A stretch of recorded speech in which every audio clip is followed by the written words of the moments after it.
तो लो भाई, पवन सिंह का एक और खतरनाक गाने का पोस्टर आ गया है। पोस्टर का क्वालिटी देखकर लग रहा है 30-40 लाख का गाना है।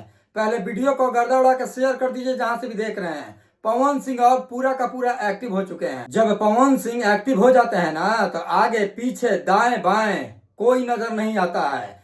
तो आइए पहले सॉन्ग को लेकर विशेष बात करते हैं। गाने को लिखे हैं प्रिंस प्रियदर्शी। ये भाई ऐसा राइटर है, इनका जब भी कलम चलता है तो 100 मिलियन के नीचे रुकने वाला नहीं है। और इस गाने में म्यूजिक दिए हैं प्रियांशु भाई, बहुत ही तगड़ा म्यूजिक देते हैं। और सिंगिंग का बात कर लिया जाए तो भोजपुरी का करता धरता पावर स्टार पवन सिंह ने इस गाने को गाया है। एक बिहारी 100 पे भारी। इस गाने का टाइटल देखने से लग रहा है गाना भाई जब भी आएगा 1 नंबर पर ट्रेंड करेगा। और वैसे भी वेब म्यूजिक से गाना आ रहा है, अगर एक पे चल भी लग तो फिर नीचे आवे के नाम ना ली। तो जाइए ज्यादा से ज्यादा पोस्टर को शेयर करिए। हर जगह ये पोस्टर वायरल हो रहा है, इंस्टाग्राम पर, फेसबुक पर, यूट्यूब पर, ट्विटर पर। पवन सिंह अगर एक छोटा सा भी पोस्ट कर देंगे ना मेरे भाई, तो वो वायरल होना ही है। और इस पोस्टर का क्वालिटी देखने से लग रहा है 30-40 लाख के ऊपर के ही गाना बा। बाकी चलिए मिलते हैं नेक्स्ट वीडियो में। अपना राय कमेंट सेक्शन में दीजिएगा।